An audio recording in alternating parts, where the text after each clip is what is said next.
నమస్తే, welcome to Next Zee News. ఈనాటి వార్తా విశేషాలు. నీతి ఆయోగ్ సమావేశం ఢిల్లీలోని రాష్ట్రపతి భవన్లో ప్రారంభమైంది. వికసిత్ భారత్ 2047 అజెండాగా జరిగే ఈ భేటీలో ఏపీ అభివృద్ధిపై సీఎం చంద్రబాబు ప్రస్తావించనున్నారు. వికసిత్ భారత్ 2047లో భాగంగా వికసిత్ ఏపీ 2047 విజన్ డాక్యుమెంట్ రూపకల్పనను ఏపీ సర్కార్ చేపట్టింది. వికసిత్ ఏపీ 2047లోని అంశాలను నీతి ఆయోగ్ భేటీలో చంద్రబాబు ప్రస్తావించనున్నారు. వికసిత్ భారత్, వికసిత్ ఏపీ లక్ష్య సాధనకు అమరావతి, పోలవరం ప్రాజెక్టులు ఏ విధంగా ఉపకరిస్తాయో చెప్పనున్నారు.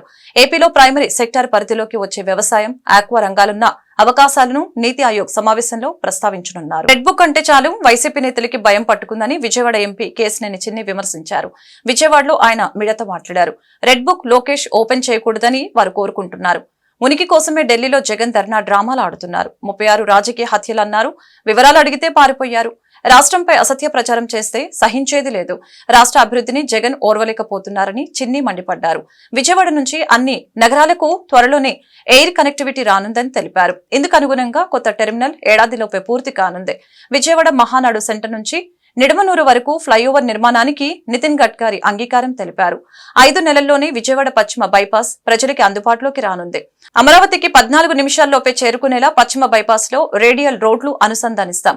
వచ్చే 50 ఏళ్ల అవసరాలకి తగ్గట్లుగా విజయవాడ రైల్వే స్టేషన్ ను అభివృద్ధి చేస్తామని కేశినేని చిన్ని తెలిపారు. కానీ కొంతమంది వ్యక్తులు మనం చూసాం ఈ మధ్య ఢిల్లీలో ధర్నా.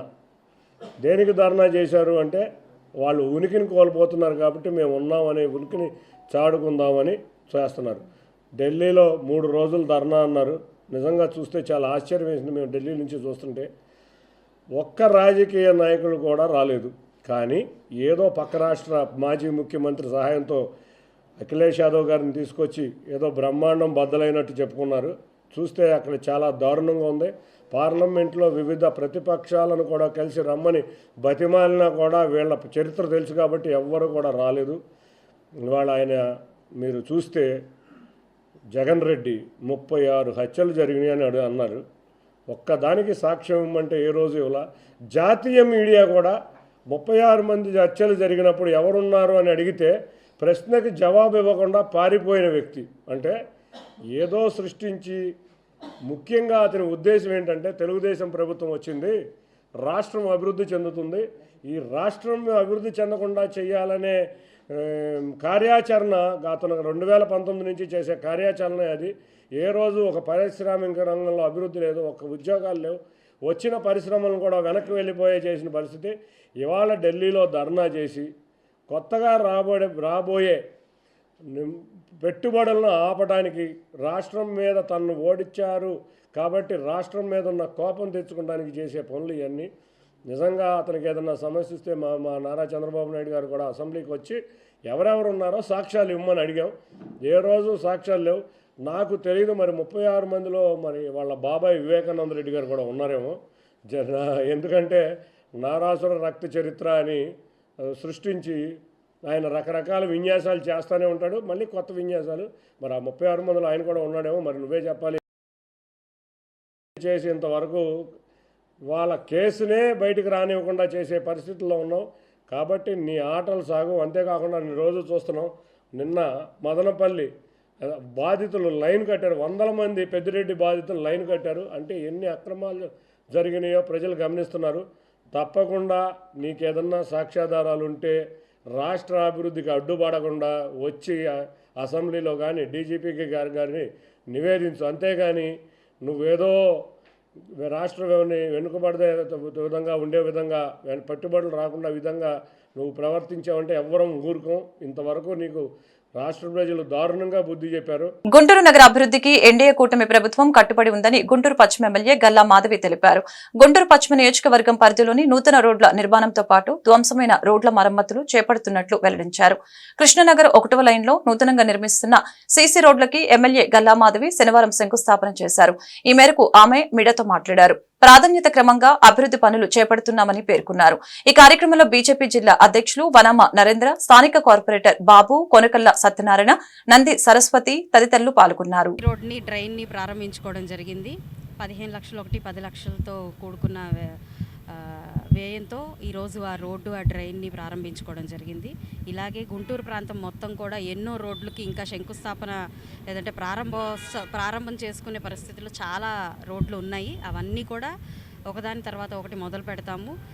రోడ్లన్నీ అస్తవ్యస్తంగా ఉన్న పరిస్థితుల్లో అవి ఎంతో ప్రధానమైన సమస్యగా ఈరోజు గుంటూరులో ఉన్న పరిస్థితుల్లో వాటి మీద దృష్టి పెట్టాము. ప్రతి ఒక్క రోడ్డు కూడా ప్రజల్ని అసౌకర్య పాలు చేస్తున్న, యాక్సిడెంట్లు పాలు చేస్తున్న ప్రతి ఒక్క రోడ్లు కూడా వాటి మీద దృష్టి పెట్టి ఒకదాని తర్వాత ఒకటి వాటికి పరిష్కారం చేసే దిశగా మేము కమిషనర్ వారిని కోరుకోవడం జరిగింది. వారు కూడా దానికి అంగీకరించారు. కాబట్టి ప్రతి ఒక్క రోడ్డు త్వరితగతినే పూర్తి అవుతాయి. కాబట్టి ప్రజలందరూ కూడా కొంచెం సహనంతో సంయమనంతో ఉండాల్సిందిగా కోరుతున్నారు. రాష్ట్ర ఆర్థిక పరిస్థితిపై చంద్రబాబు పెట్టిన శ్వేతపత్రంలో అన్ని అసత్యాలే ఉన్నాయని, అసెంబ్లీ సాక్షిగా ఆయన తప్పుడు లెక్కలు చూపించారని మాజీ ఆర్థిక శాఖ మంత్రి బుగ్గన రాజేంద్రనాథ్ రెడ్డి అన్నారు. టీడీపీ ప్రభుత్వ ఆర్థిక శ్వేతపత్రంపై ఆయన కౌంటర్ ఇచ్చారు. చంద్రబాబు ఆర్థిక పరిస్థితిపై ఇచ్చింది శ్వేతపత్రమా, సాకుపత్రమా? చంద్రబాబు ఆర్థిక పరిస్థితిపై వైట్ పేపర్ ఇచ్చి చేతులు ఎత్తివేసినట్లు తెలిపారు. చంద్రబాబు సూపర్ 6 డకౌట్ అయినట్లేనని అన్నారు. ప్రజల ఆశలు నీరు కార్చేలా ఆయన వైట్ పేపర్ ఉంది అని బుగ్గన అన్నారు. టీడీపీ పరిపాలనకు 2,50,000 కోట్ల రూపాయలు అవసరం. కానీ చంద్రబాబు ప్రభుత్వం సూపర్ 6 కాకుండా మామూలు పథకాలకి కూడా నిధులు ఇవ్వట్లేదని విమర్శించారు. శ్వేతపత్రం అంటారు, దీన్ని సాకుపత్రం అంటారు. ఇది ఎట్లుందంటే, నాకు 2014 ఎమ్మెల్యే అయిన తర్వాత మన పెద్ద ఆయన మైసూరారెడ్డి గారు ఉన్నారు కదా, మైసూరారెడ్డి గారు ఒక మంచి ఇది చెప్పినారు. ఏమనంటే, మేమేమైనా చెప్తే కథ చెప్పినారంటారనమాట. ఇప్పుడు మేము ఏదన్నా చెప్పినప్పుడు ఒక సామాన్య మానవునికి, మామూలు మనిషికి సింపుల్గా అర్థమయ్యేదానికి చెప్తే, ఒక ఉదాహరణగా చెప్తే అది కథ అంటారు. మీదేమంటారంటే ఇది మాది ఒకవేళ కథ అయితే మీదేమంటారు? ఇది మోసం కథ కాదు, మోసం కాదు, పచ్చి మోసం కాదు. ఇది ఏమన్నారు తెలిసిన మైసూరారెడ్డి గారు, ఇదే ప్రకారంగా 2014లో ఎంతో రాష్ట్రం విభజన జరిగింది, తెలుగుదేశం పార్టీ వచ్చింది, చంద్రబాబు నాయుడు గారు చాలా అద్భుతమైన పరిపాలన ఇస్తారంటే ఫస్ట్ బడ్జెట్లోనే మైసూరారెడ్డి గారు నాతో అన్నారనమాట. ఏమని, ఇది మన కొండారెడ్డి బుర్జు కథ ఉన్నట్లుంది అని. ఏమి అంకల్ అది కొండారెడ్డి బుర్జు కథ అంటే, ఒక పైల్వాన్ వచ్చి నేను కొండారెడ్డి బుర్జు, కర్నూలులో కొండారెడ్డి బుర్జు ఉంది, ఎవరన్నా కర్నూలు పోయింటే తెలుస్తుంది, ఎత్తుతాను అని అంటాడంట. అంటే పక్కన కొంతమంది ఉండి ఎట్లెత్తుతాడయ్యా అంటే, ఏమైనా అంత కాన్ఫిడెంట్గా చెప్తున్నాడు కదా ఎత్తుదామని మనం సహకరిద్దాంలే అంటే, 1 సంవత్సరం పాటు బ్రహ్మాండమైన పోషణ, చికెను, మటను అన్ని రకాలు పెట్టి చీర సంవత్సరం అయిపోయిన తర్వాత ఏది ఇంకా రా ఎత్తుదురా అంటే, రా మీరందరూ దాన్ని ఎత్తండి, నా భుజం మీద పెట్టండి, నేను మోస్తా అంట. అంతేకాదు ఇది కూడా సేమ్. ఇన్ని స్కీములు పెట్టి సంపదని అన్ని ఫస్ట్ దాంట్లోనే చేతులు ఎత్తేస్తారు. ఏందో చెప్తారు. శ్రీలంక కంట్రీ మీకు తెలియదండి ఆ రోజు శ్రీలంకని? అంటే మీరు ఇంత అనుభవం ఉండేతోలో మీకు తెలియదు ఆ రోజు శ్రీలంకని? అంటే ఏదైతే వాగ్దానాలు చేసినామో, పూర్తి చేసినామో ఆ రోజు మీకు తెలియదా రాబడి ఎంత ఉంటుందని? అంటే మీకు తెలుసు కదా, రాబడి ఎంత ఉందో మీకు తెలుసు, మీకు ఖర్చు ఎంత అవుతుందో మీకు తెలుసు, ఎంతమంది ఉండారో మీకు తెలుసు. మీరు ఫస్ట్ టైం కాదు కదా. ఎంత అన్యాయంగా అండి. దీనికి మళ్ళీ డేటా అంటారు. ఏమనంటే డేటా, ఏమి డేటానో ఏమో కానీ చాలా ఇది కాక ఫస్ట్ పేజ్లోనే ఏమంటారు తెలుసునా? అసలు ఏదది, unscientific, unjust, irrational system state bifurcation against the will of people. అంటే చాలా అన్యాయంగా విభజన జరిగింది. అవునా? ఆ రోజు మీరు ఎందుకంటే లెటర్లు ఇచ్చినారు విభజన చేయమని చెప్పి? మీకు అనుభవం ఉంది కదా, 2014 ముందరనే మీరు అనుభవజ్ఞులు కదా, 2 సార్లు ముఖ్యమంత్రి కదా, ఎందుకు ఇచ్చినారండి లెటరు విభజన చేయమని చెప్పి? ఆ రోజు తెలీదా విభజన అని అన్సైంటిఫిక్ అని? అంటే ఎంత అన్యాయంగా అసలు ఏదన్నా కానీ. వాస్తవానికి నేను మరొకసారి కూడా రిపీట్ చేస్తున్నా, అసలు ఎన్ని రకాల పవర్ సెక్టర్, ఇంకా పవర్ సెక్టర్ది చెప్తే ఇంకా చాలా టైం పడుతుంది, మళ్ళీ ఇంకోసారి చెప్తా పవర్ సెక్టర్ కూడా.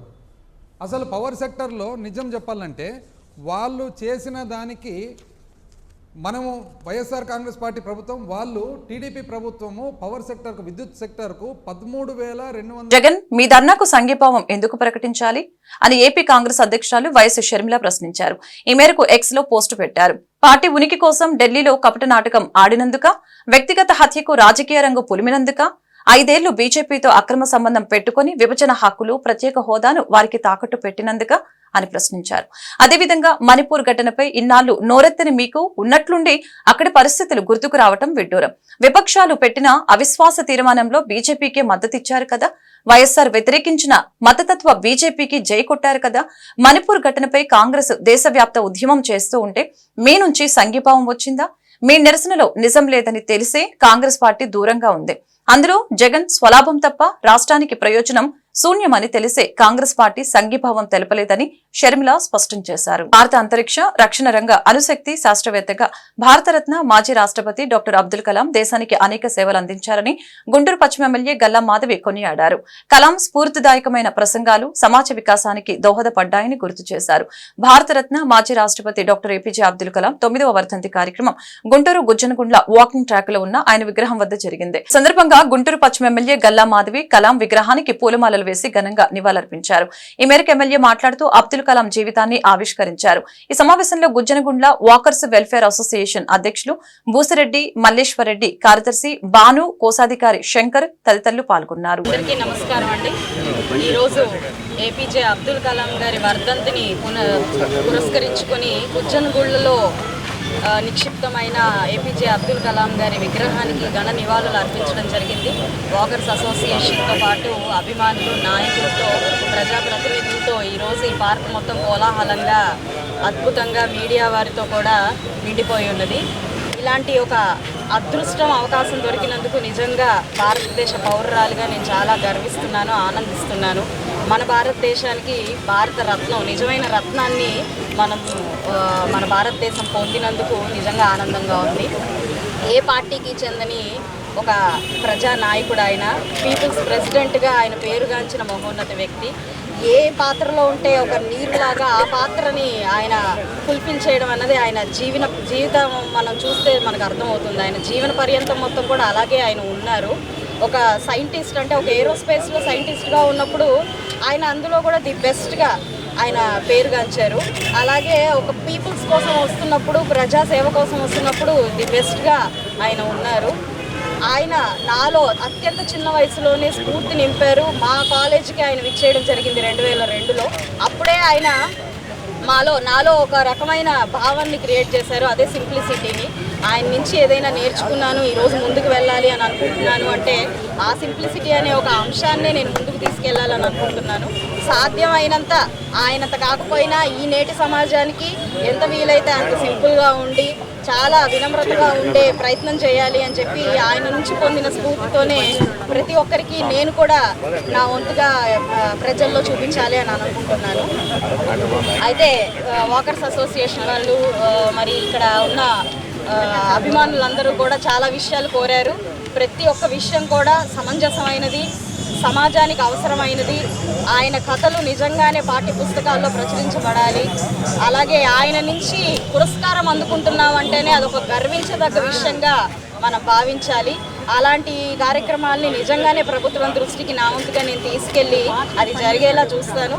ఇలాంటిది ఒకటి జరిగితే, నా తరపుగా జరిగితే నాది కూడా అదొక అదృష్టంగా నేను భావించాల్సిన పరిస్థితే ఉంది. కాబట్టి ఇలాంటి గొప్ప వ్యక్తుల్ని ఇంకొకసారి ఇలా స్ఫురించుకునే అవకాశం దొరికినందుకు, ఈ అవకాశాన్ని కల్పించిన ఇక్కడున్న పెద్దలందరికీ కూడా పేరు పేరున నమస్కారం. తిరుమల తిరుపతి దేవస్థానం అదనపు ఈవోగా వెంకయ్య చౌదరి బాధ్యతలు స్వీకరించారు. అంతకుముందు శ్రీవారిని దర్శించుకుని వేద పండితుల ఆశీర్వచనం పొందారు. అనంతరం ఆయన మాట్లాడుతూ అన్ని విభాగాల అధికారుల సమన్వయంతో స్వామివారి దర్శనానికి వచ్చే భక్తులకి మెరుగైన సౌకర్యాలు కల్పించేందుకు కృషి చేస్తానని చెప్పారు. సామాన్య భక్తులకి వేగంగా దర్శనం కల్పించడమే లక్ష్యంగా పనిచేస్తానని అన్నారు. వెంకటేశ్వరుని ఆశీస్సులతో టీటీడీ అదనపు ఈవోగా బాధ్యతలు స్వీకరించడం అదృష్టంగా భావిస్తున్నట్లు వెంకయ్య చెప్పారు. తనకు ఈ అవకాశం కల్పించిన ముఖ్యమంత్రి చంద్రబాబుకు కృతజ్ఞతలు తెలిపారు. అంతకుముందు తిరుమల క్షేత్ర సాంప్రదాయాన్ని పాటిస్తూ భూ వరాహస్వామిని దర్శించుకున్నారు. ఛార్జ్ తీసుకోవడం జరిగింది. ఇది చాలా గొప్ప రోజు. దేవదేవుని సన్నిధిలో ఇంత గొప్ప అవకాశం రావటం నాకు చాలా సంతోషకరం. ఈ అవకాశాన్ని ఇచ్చిన ముఖ్యమంత్రి గారికి ప్రత్యేక ధన్యవాదాలు తెలియజేస్తున్నాను. ఈ అవకాశాన్ని ఒక బాధ్యతగా స్వీకరిస్తాను. ఈ బాధ్యత ద్వారా తిరుమలలో వచ్చే దేశంలో ఉంచి, రాష్ట్రాల్లో ఉంచి, అంతర్జాతీయంగా వచ్చే భక్తులు ప్రయోజనాలను ఎలా ఇంప్రూవ్ చేయాలి, వాళ్ళ సౌకర్యాలను ఎలా ఇంప్రూవ్ చేయాలి అనే దాని మీద వర్క్ చేస్తాము. దర్శనం టికెట్ల కాడి నుంచి వాళ్ళకి కావాల్సిన క్వార్టర్ అలాట్మెంట్ కానీ, లేకపోతే శానిటేషన్ కానీ, లేకపోతే ఫుడ్ ఫెసిలిటీస్ కానీ,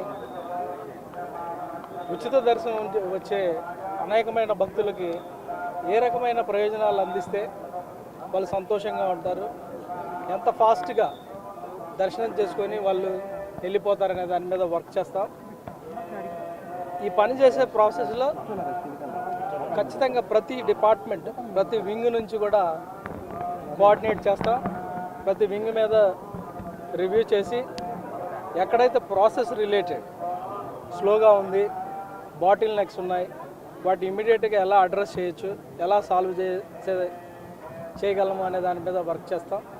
ఈ క్రమంలో ఖచ్చితంగా ప్రతి డిపార్ట్మెంట్లో ఫీడ్బ్యాక్ సిస్టాన్ని ఎంపవర్ చేసి ఫీడ్బ్యాక్ ద్వారా సిస్టాన్ని ఎలా ఇంప్రూవ్ చేయాలో అనే దాని మీద వర్క్ చేస్తాం. ఈ క్రమంలో అందరు stake holders, temple administration, temple related ఉన్న అందరు స్టేక్ హోల్డర్స్ వాళ్ళ యొక్క అభిప్రాయాలను కూడా స్వీకరించి ఏది బెస్ట్ ఉంటుందో అడ్మినిస్ట్రేషన్కి, భక్తులకి ఏది బెస్ట్ ఉంటే అది చేయటానికి ప్రయత్నం చేస్తాను. సో ఈ క్రమంలో మీ అందరూ కూడా, మీడియా కూడా ఫీడ్బ్యాక్ ఇవ్వాలి. దాంట్లో ఏమైనా తప్పులు ఉంటే మాకు ఎత్తి చూపించాలి. దాంట్లో ఏమైనా మెప్పు ఉంటే మీరు అప్రిషియేట్ కూడా చేయాలి. సో మీ ఒపీనియన్ కూడా మేము ఖచ్చితంగా కన్సిడర్ చేస్తాం. సో మనందరూ కూడా దేవుడు, అందరి కలియుగ దేవుడు, మనందరికీ మన ఇంటి దేవుడు. సో అక్కడ మనందరం కూడా కలిసి పనిచేయాల్సిన, ఒక టీమ్గా వర్క్ చేయాల్సిన అవసరం ఎంతైనా ఉంది. ఈ టీం వర్క్ బిల్డ్ చేస్తాము. ఆ టీం వర్క్లో అందరి ప్రయోజనం, స్టేక్ హోల్డర్స్ ప్రయోజనాలు, ఎస్పెషల్లీ సామాన్య భక్తులకి ప్రయోజనాలు ఏ రకంగా ఇంప్రూవ్ చేయాలనే దాని మీద వర్క్ చేస్తాము. గోదావరిలో వరద మళ్లీ క్రమంగా పెరుగుతోంది. నిన్నంతా హెచ్చుతగ్గులతో కొనసాగిన ప్రవాహం శనివారం ఉదయం నుంచి పెరుగుతూ ఉంది. ఎగువ ప్రాంతాల నుంచి భారీ స్థాయిలో వరద నీరు రాజమహేంద్రవరం వైపుగా ప్రవహిస్తోంది. ప్రస్తుతం ధవళేశ్వరం కాటన్ బ్యారేజ్ వద్ద 13.70 అడుగుల నీటి మట్టం కొనసాగుతూ ఉండటంతో అధికారులు రెండో ప్రమాద హెచ్చరిక జారీ చేశారు. సముద్రంలోకి 12.72 లక్షల క్యూసెక్ల నీటిని విడుదల చేస్తున్నారు. భద్రాచలం వద్ద గంట గంటకు వరద ప్రవాహం పెరగటం ఆందోళన కలిగిస్తోంది. కోనసీమలోని గౌతమి, వశిష్ట, వైనతేయ నదీ పాయలు ఉధృతంగా ప్రవహిస్తూ ఉన్నాయి. కోనసీమలోని లంక గ్రామాలను వరద నీరు చుట్టుముట్టేస్తూ ఉండటంతో ప్రజలు ఆందోళన వ్యక్తం చేస్తున్నారు. గుంటూరు నగరంలో జనసేన పార్టీ క్రియాశీలక సభ్యత్వ నమోదు కార్యక్రమం మహాయజ్ఞంలా కొనసాగుతోంది. ఎన్డీఏ కూటమి ప్రభుత్వంలో జనసేన పార్టీ కీలకంగా మారటం, పోటీ చేసిన అన్ని స్థానాల్లో విజయం సాధించి ఫుల్ జోష్ లో ఉంది. గతంతో పోల్చుకుంటే ఈసారి జనసేన పార్టీ క్రియాశీలక సభ్యత్వ నమోదు కార్యక్రమం సందడిగా సాగుతోంది. స్థానిక 20వ డివిజన్ జనసేన పార్టీ అధ్యక్షులు కొలగాని బాలకృష్ణ ఆధ్వర్యాన సంపత్ నగర్ సెంటర్ లో పార్టీ క్రియాశీలక సభ్యత్వ నమోదు కార్యక్రమానికి విశేష స్పందన లభించింది. క్రియాశీలక సభ్యత్వం తీసుకున్న వారికి బీమా సౌకర్యం, మెడికల్ పాలసీ, పార్టీ పదవుల్లో అవకాశం లాంటి బెనిఫిట్స్ పార్టీ అధినేత పవన్ కళ్యాణ్ కల్పించారు. ఈ దఫా జనసేనాని పార్టీ సభ్యత్వ నమోదు కార్యక్రమాన్ని ప్రతిష్టాత్మకంగా తీసుకున్నారు. ఈ కార్యక్రమంలో జనసేన పార్టీ డివిజనల్ నేతలు బాలు, నూర్బాషా, ఆసియా, షేక్ సాదిక్ బాబు, తుమ్మల చెరువు, ఉదయ్ చంద్ర తదితరులు పాల్గొన్నారు.